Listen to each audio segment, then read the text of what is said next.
এই পথ যদি না শেষ হয় তবে কেমন হতো তুমি বলো তো।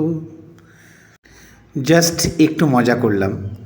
আজ সবুজ জমির পাশ দিয়ে আমরা এগিয়ে চলেছি আমাদের গন্তব্যস্থান বিপি গোট ফার্মের উদ্দেশ্যে।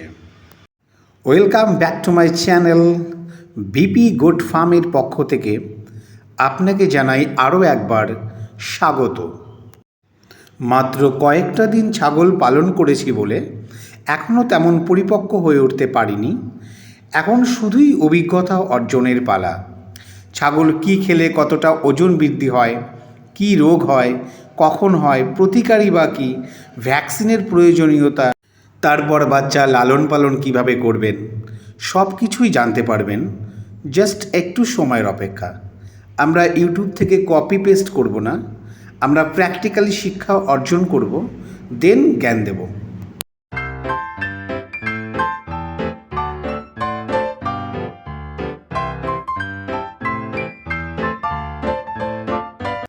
অবশেষে পৌঁছে গেলাম আমাদের ফার্মের ঠিক সম্মুখে।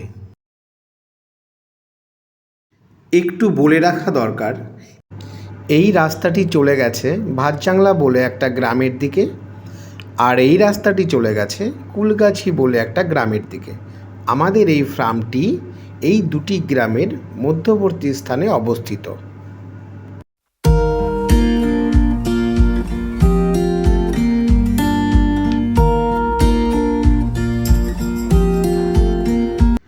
আমাদের সকলের প্রিয় বুদ্ধবাবু সকাল সকাল নিম ডাল দিয়ে দাঁত পরিষ্কার করতে করতে ফার্মে এসে উপস্থিত হয়েছে, শুধুমাত্র স্বপ্নটাকে বাস্তবে রূপান্তরিত করার জন্য।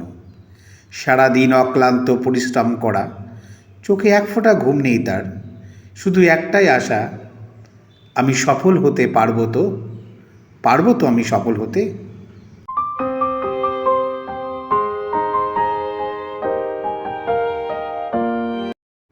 থাম্বনেল দেখে বুঝতেই পারছেন আজকের বিষয়, অর্থাৎ পরিচয় পর্ব। আমাদের ছাগলের ঘরটির খুবই করুণ অবস্থা। ঘরের চারিপাশটা একটা পুরনো ঘর ক্রয় করে এনে লাগানো হয়েছে। ওপরে দেখুন পাটকাঠির ছাউনি দেওয়া। জানি না ইন্দু মহারাজের হুঙ্কার কতদিন সহ্য করবে।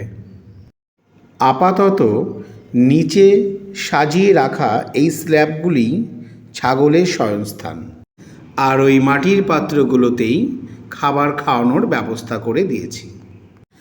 জলের জন্য আলাদা পাত্র ব্যবহার করেছি। সকালবেলা নিম গাছের পাতা দিয়ে ছাগলের ব্রেকফাস্টই করানো হচ্ছে। এর নাম ফুলেশ্বরী, আর ওই বাচ্চাটি আমাদের সোনামণি। ওই যে দেখতে পাচ্ছেন বুদ্ধ নেপিয়ার ঘাস কাটায় ব্যস্ত। এই কথাটি অবশ্যই বলা দরকার, যেখানেই আপনারা ফার্ম করবেন তার নিজস্ব ঘাসের জমি যেন পাশে থাকে।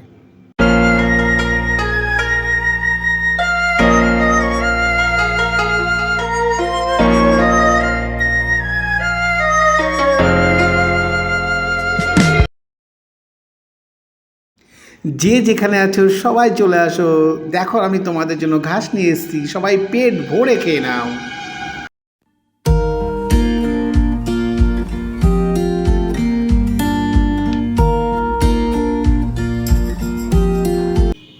আহ, জিভে জল চলে আসলো, কি মজা, টাটকা টাটকা খাবার।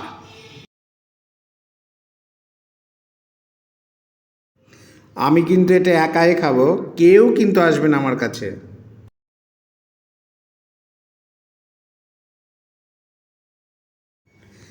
এই পরিবারের আরেক সদস্য হচ্ছি আমি, যাকে এখন আপনারা ফ্রেমে দেখতে পাচ্ছেন, যে বারংবার যুদ্ধে পরাজিত হয়েও বুকে অদম্য সাহস নিয়ে জয় নিশ্চিত ভেবে এগিয়ে চলেছে পুনরায় যুদ্ধক্ষেত্রের দিকে।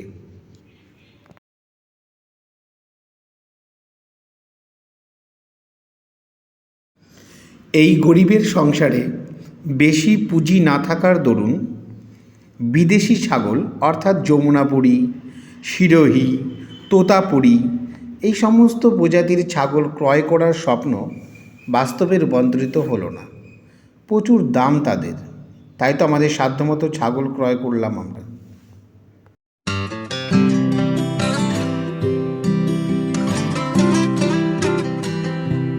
এখানে ছাগলের ট্রিটমেন্ট চলছে, হালকা নাভিতে ঘা হয়েছে, আর কি ওষুধ লাগাচ্ছি সেটা আমরা পরে বলে দেবো অবশ্যই। আর পাশে যিনি লাফালাফি করছে উনি সোনামণির বোন মামনি। আর একটা কথা, ছাগলকে 3 ফুট উচ্চতায় বাঁশ কিংবা কাঠ দিয়ে তৈরি করা মাচার ওপর রাখতে হয়, কারণ ছাগলের যে প্রস্রাব থেকে যে অ্যামোনিয়া গ্যাস উৎপন্ন হয় সেটা মাটির সাথে বিক্রিয়া করে ছাগলের সংস্পর্শে এসে ধীরে ধীরে ছাগলকে রোগের দুনিয়ায় নিয়ে যায়। তা আমরা এখনও করিনি, অবশ্যই খুব তাড়াতাড়ি এটা করব।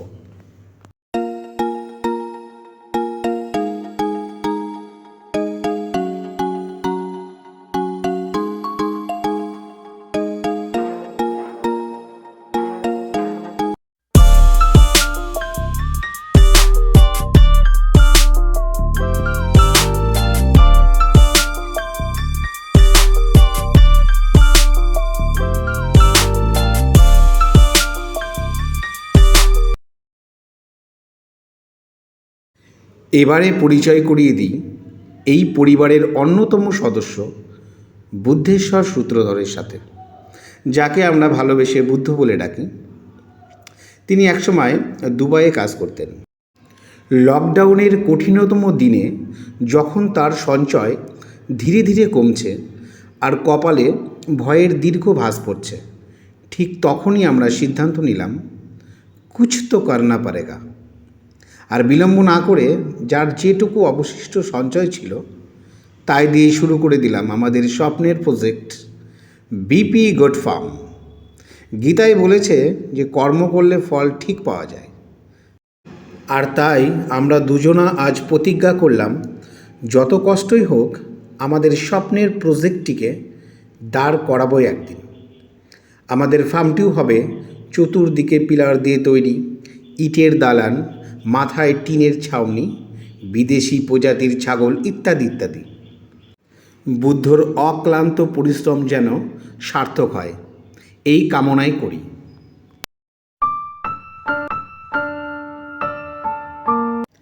আর এখন তো আপনারাও আমাদের পরিবারের সদস্য হয়ে গেছেন, তাই আপনারাও আশীর্বাদ করবেন আমাদের ফার্মটা যেন অনেক অনেক বড় হয়। আপনারা ভালো থাকবেন, সুস্থ থাকবেন এই কামনাই করি। আজ এই পর্যন্তই। অনেক অনেক ধন্যবাদ ভিডিওটি দেখার জন্য। নমস্কার। Oh, where has my little dog gone? Oh, where can he be?